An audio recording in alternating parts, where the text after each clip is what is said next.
قد يسرنا القرآن للذكر فهل من مدكر۔ الحمد للہ رب العالمین والصلاة والسلام علی سید الانبیاء والمرسلین، اما بعد فاعوذ باللہ من الشیطان الرجیم، بسم اللہ الرحمن الرحیم۔ قابل صد احترام 30ویں پارے میں سورۃ اللیل انشاءاللہ آج ہم پوری پڑھیں گے۔ لیل کا معنی رات ہے، اور یہ سورت بھی اس پارے کی اکثر صورتوں کی طرح مکی ہے، اور اس کی 21 آیات ہیں، اور یہ ایک رکوع پر مشتمل ہے۔ اس کا جو بنیادی فلسفہ ہے وہ ایمان بالآخرت ہے، اور یہاں جوڑے جوڑے کی جو قسمیں ہیں وہ کھائی گئی ہیں کہ رات ہے تو اس کے مقابلے میں دن ہے، اور اگر مذکر ہے تو اس کے مقابلے میں مؤنث ہے۔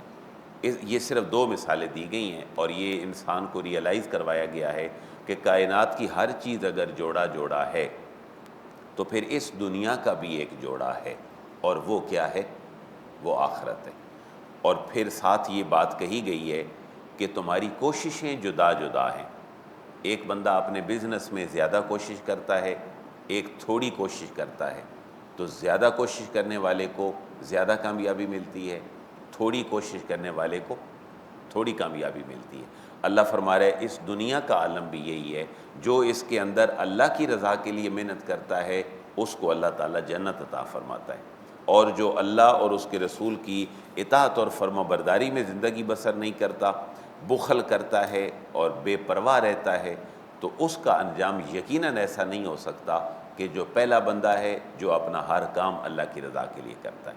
تو آخرت کا جو معاملہ ہے اللہ تعالیٰ فرما رہا ہے وہ بے جا نہیں ہے، وہ فضول نہیں ہے کہ دنیا میں ایک بندہ نافرمان ہو اللہ کا اور ایک فرما بردار ہو، اور آخرت میں ان دونوں کا مقام ایک جیسا ہو، ایسا کبھی بھی نہیں ہو سکتا۔ تو اس سورہ مبارکہ کا جو مرکزی موضوع ہے وہ بنیادی طور پر ایمان بالآخرت ہی ہے، اور ساتھ آپ کہہ سکتے ہیں کہ ایک دوسرا اس سورت کا جو موضوع ہے وہ انفاق فی سبیل اللہ ہے، وہ اللہ کے راستے میں خرچ کرنا ہے، کیونکہ یہ مکی صورت ہے اور ابتدائی ایام میں نازل ہوئی، اور آپ نے ایک بڑی مشہور بات سن رکھی ہے کہ مسلمانوں میں غنی ترین آدمی، ویسے تو حضرت عثمان بھی غنی ہیں، حضرت سیدنا عمر رضی اللہ تعالیٰ عنہ نے بھی کوئی کسر نہیں چھوڑی، سیدنا ابو بکر صدیق رضی اللہ تعالیٰ عنہ کا اسلام کے لیے اپنی مالی خدمات کو پیش کرنا، یہ بہت ساری جگہ پہ حضور کی طرف سے اس کو اپریشیٹ کیا گیا ہے۔ غزوہ تبوک کا موقع ہو یا حضرت بلال کو خرید کر آزاد کرنے کا موقع ہو،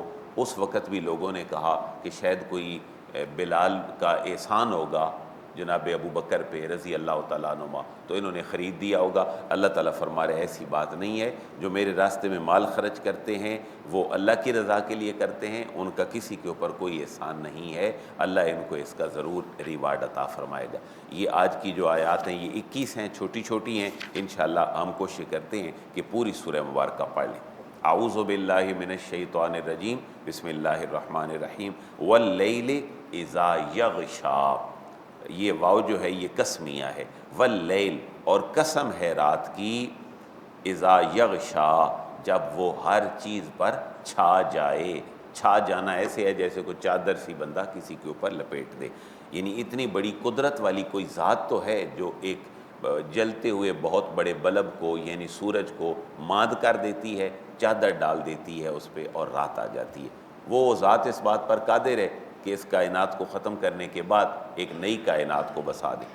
وَالنَّهَارِ اِذَا تَجَلَّا، وَالنَّهَارِ، اور دن کی قسم ہے، اِذَا تَجَلَّا، یہ اردو میں لفظ بھی ہے، آپ جلالت سے کہہ لیں، جیسے اللہ تعالیٰ کا جلال ہے تو جلال کا معنی ظاہر ہونا ہے، روشن ہونا ہے، چمکنا ہے، تو دن کی قسم ہے جب وہ خوب چمک اٹھے۔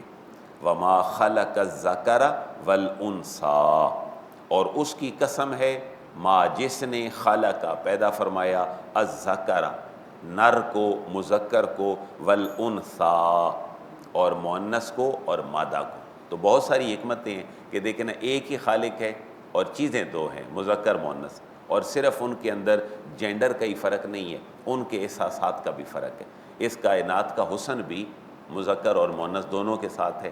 آپ ذرا غور کریں کہ سارے ہی کائنات میں مرد ہوتے تو کیا حسن تھا، ساری ہی کائنات میں عورتیں ہوتی تو کیا حسن تھا۔ اللہ تعالیٰ نے دونوں کے مزاج میں فرق رکھا، دونوں کا جوڑا بنایا اور دونوں سے پھر اولاد آدم کو آگے چلایا۔ وہ ذات اس بات پر قادر ہے کہ وہ ایک نئی کائنات کو بھی بسا دے، اور وہ آخرت والی کائنات ہے۔ ان سعیکم لشتا، ان بے شک، سعیکم، سعی یسعی کا معنی ہوتا ہے کوشش کرنا، محنت کرنا، بے شک جو محنتیں ہیں، کم تمہاری جو کوششیں ہیں، لشتا، لام الگ ہے، شتا الگ ہے۔ لام جو ہے یہ تاکید کے لیے، شتا کا معنی ہے مختلف طرح کا ہونا۔ تمہاری کوششیں مختلف طرح کی ہیں، یہ دلیل بنائی گئی ہے۔ تمہاری کوششیں اگر مختلف طرح کی ہیں تو اس کے رزلٹ بھی مختلف طرح کے ہوں گے۔ جو اللہ رسول پر ایمان رکھتا ہے اس کی کوشش کا رزلٹ بھی الگ ہوگا، جو اللہ رسول کا منکر ہے اس کی کوشش کا رزلٹ بھی الگ ہوگا، یعنی آخرت کا میدان ضرور بپا ہوگا۔ ایسا نہیں ہو سکتا کہ جھوٹا اور سچا قیامت کو برابر ہو جائیں۔ اب وہ دونوں طرح کی جو کوششیں ہیں ان کا ذکر ہے۔ فَأَمَّا مَنْ آتَى وَاتَّقَى، پس رہا وہ شخص، بہرحال کے معنی میں آپ کہہ سکتے ہیں اما تفصیل کے لیے ہوتا ہے۔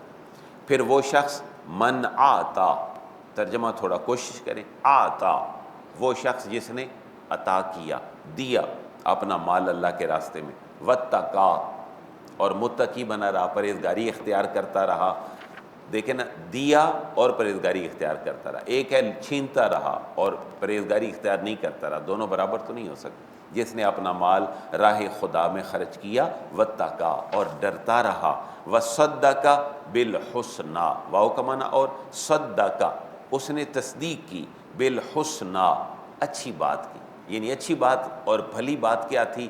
اللہ ایک ہے، نبی پاک صلی اللہ علیہ وسلم اللہ کے آخری رسول ہیں، تم نے مر کر اللہ کے حضور حاضر ہونا، یہ اچھی باتیں تھیں، یہ حضور فرما رہے تھے۔ اور جس نے اچھی بات کی تصدیق کی، فَسَنُيَسِّرُهُ لِلْيُسْرَى، فا کا معنی پس، سین ان قریب، نُيَسِّرُهُ، ہم اس کے لیے آسان کر دیں گے، لِلْيُسْرَى، اس کی آسان راہ۔ وہ آسان راہ کیا ہے؟ اللہ کی رضا کے لیے، وہ جنت جانے والا راستہ ہے، ہم اس کے لیے آسان کر دیں گے۔ رہا دوسرا شخص جو اس کے اپوزٹ ہے، وَأَمَّا مَنْ بَخِلَ وَاسْتَغْنَى، واو کا معنی اور اما، جس نے بہرحال، من جس نے، باخلہ بخل کیا، پہلا شخص تھا من آتا جس نے عطا کیا، یہ ہے باخلہ جس نے بخل کیا، یعنی دینے پہ قادر تھا نہیں دیا، لینے والے بھی تھے مستحق نہیں دیا، بخل کیا، واستغنا، اور بے پرواہ بنا رہا، پرواہ ہی کوئی نہیں کی کسی کی، وَكَذَّبَ بِالْحُسْنَى، واو کا معنی اور کذب، اس نے جھٹلایا، بالحسنى، اچھی بات کو۔ پچھلا بندہ تھا وصدق بالحسنى، اور یہ بندہ ہے وَكَذَّبَ بِالْحُسْنَى، اس نے اچھی بات کو جھٹلایا۔ اچھی بات کی جو ہیڈ لائن ہے وہ ہمارے عقائد اسلام ہیں اور عبادات کی بات ہے۔ تو فَسَنُيَسِّرُهُ لِلْعُسْرَى، یہ فَسَنُيَسِّرُ جو ہے یہ چار چیزوں کا ایک مرکب ہے، فا الگ ہے، سین الگ ہے، نُيَسِّرُ الگ ہے، اور ہو الگ ہے۔ فا کا معنی ہے دین، تو یا پس، سین ان قریب کے لیے ہے، نیئر فیوچر کے لیے، نُيَسِّرُ جو ہے یہ پورا فعل ہے آسانی کے لیے، اور ہو اس بندے کو، تو ہم آسان کر دیں گے اس بندے کے لیے، للعسرا، مشکل راہ۔ جو بندہ بخیل بنا رہا، بے پرواہ بنا رہا، اچھی بات کو جھٹلاتا رہا، اس کو ہم مشکل راہ آسان بنا دیں گے۔ یہ انتہائی غور طلب پوائنٹ ہے کہ بعض اوقات انسان کے لیے حرام مال کمانا آسان ہوتا ہے، حرام فعل کرنا آسان ہوتا ہے، تو یہ اللہ کی طرف سے ایک بڑی بندے کی آزمائش ہوتی ہے کہ نیکی حاصل نہیں ہو رہی، برائی راستے میں پڑی، یہ اسی کے لیے ہے جو اللہ تعالیٰ کی نعمتوں کا ادراک نہیں کرتا اور شکر ادا نہیں کرتا۔ یہ 6 آیات جو ہے نا، پہلی 3 اور اگلی 3، یہ دونوں پوری کائنات کے اس نظام حق اور باطل کا خلاصہ ہے۔ جو بخیل بنا رہا، بے پرواہ بنا رہا، وَكَذَّبَ بِالْحُسْنَى، اور اچھی بات کو جھٹلاتا رہا، فَسَنُيَسِّرُهُ، ہم اس کے لیے آسان کر دیں گے، لِلْعُسْرَى، تنگی والی راہ، جو تنگی والی اور مشکل راہ ہے یہ ہم اس کے لیے آسان کر دیں گے۔ وَمَا يُغْنِي عَنْهُ مَالُهُ إِذَا تَرَدَّى، خلاصہ اس آیت کا یہ ہے کہ اس کا مال اس کو قیامت والے دن نہیں بچا سکے گا۔ دنیا میں لوگوں کو چاہیے تھا، اس نے نہیں دیا، اللہ کے راستے میں درکار تھا اس کا مال اور اس نے نہیں دیا، لیکن یہ پھر مال قیامت والے دن بھی اس کے کام نہیں آئے گا۔ وما یغنی عنہ، واو کا معنی اور، ما نہیں، یغنی جو ہے وہ بے پرواہ کر سکے گا، غنی کر سکے گا، عنہ اس سے، مالہ اس کا مال، اور یعنی اس کا مال اس کے کسی کام نہیں آئے گا۔ کب؟ اذا تردی، جب وہ گڑھے میں گرنے لگے گا قیامت والے دن۔ یہ مال اگر دنیا میں اللہ کی رضا کے لیے کام نہیں آیا تو آخرت میں اس کے کام بھی نہیں آئے گا۔ اِنَّ عَلَيْنَا لَلْهُدَىٰ، 11 نمبر آیت کے اوپر آپ دیکھ رہے ہیں کہ توئے لکھا ہوا ہے، یعنی وہاں اس قرآن کے اوپر تو اوقاف نہیں ہے، لیکن ویسے یہاں پر ایک بات مکمل ہو گئی ہے۔ اب ایک اگلا موضوع شروع ہو رہا ہے۔ اِنَّ عَلَيْنَا لَلْهُدَىٰ، اِنَّ بے شک، عَلَيْنَا ہمارے ذمے ہے، اللہ فرما رہے ہمارے ذمے ہے، لَلْهُدَىٰ ہدایت دینا، لیکن اس کے لیے تم کوشش تو کرو۔ ہمارے ذمے ہے ہدایت دینا، لیکن تم اس ہدایت کے لیے تھوڑی سی کوشش تو کرو۔ وَإِنَّ لَنَا لَلْآخِرَةَ وَالْأُولَىٰ، یہ انتہائی پیاری دلیل ہے۔ دنیا جو ہے وہ کس نے بنائی؟ اللہ نے۔ اللہ فرما رہا ہے جس نے دنیا بنا دی ہے وہ آخرت بنانے پر کیوں قادر نہیں ہے؟ تمہیں دوبارہ زندہ کرنے پر کیوں قادر نہیں ہے؟ واو کا معنی اور، ان بے شک، لنا ہمارے لیے ہی ہے، للآخرہ جو آخرت ہے، والاولی اور آخرت سے پہلے کیا ہے؟ دنیا ہے، یعنی بے یقیناً آخرت اور دنیا کے مالک ہم ہی ہیں۔ دنیا میں بھی ہمارا نظام چلے گا اور آخرت میں بھی ہمارا ہی حکم چلے گا۔ فَأَنذَرْتُكُمْ نَارًا تَلَظَّىٰ، فا کا معنی پس، انذرتکم میں نے تمہیں خبردار کر دیا ہے، نارن آگ سے، تلظیٰ بھڑکتی ہوئی، میں نے تمہیں بھڑکتی ہوئی آگ سے باخبر کر دیا ہے۔ لا یصلاھا الا الاشقی الذی کذب وتولی، اس آگ میں کون پہنچے گا؟ لا یصلاھا، اس آگ میں نہیں جلے گا، اس آگ میں نہیں پہنچے گا، الا مگر وہ شخص، الاشقی جو انتہائی بدبخت ہے۔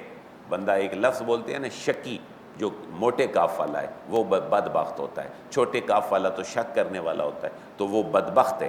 اس آگ میں بدبخت ہی پہنچے گا۔ سوال پیدا ہوا بدبخت ہوتا کون ہے؟ اس کی ایک نشانی یہاں بیان فرمائی، الذی کذب وتولی، الذی جس نے، کذب جھٹلایا، کس کو جھٹلایا؟ نبی رحمت علیہ السلام کی آمد کے بعد آپ کو جھٹلایا۔ آپ کو جھٹلانا اس کا اللہ کو ہی جھٹلانا تھا۔ وتولی اور منہ پھیرا، اللہ رسول سے منہ اس نے پھیر لیا۔ وَسَيُجَنَّبُهَا الْأَتْقَى، یہاں بھی غور فرمائیں تو دو لفظ ہیں، ایک ہے اشقا اور ایک ہے اتقا۔ اشقا کا معنی ہے انتہائی بدبخت اور اتقا کا معنی ہے انتہائی پرہیزگار۔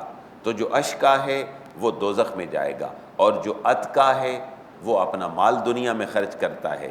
وَسَيُجَنَّبُهَا، واو کا معنی اور، سین ان قریب، یجنبو بچایا جائے گا، دور رکھا جائے گا، ہاں اس سے، الاتقا جو پرہیزگار ہے، دوزخ کی آگ سے پرہیزگار کو دور رکھا جائے گا۔ سوال پیدا ہوا پرہیزگار کون کون ہوتے ہیں؟ اس کی ایک نشانی یہاں بیان ہوئی ہے۔ پرہیزگاری کی ایک علامت یہ ہے، الذی یؤتی مالہ یتزکیٰ، الذی جو بندہ، یؤتی دیتا ہے، مالہ اپنا مال، یتزکیٰ کہ وہ مال اس کے مال کو بھی پاک کر دے اور وہ مال اس کے دل کو بھی پاک کر دے۔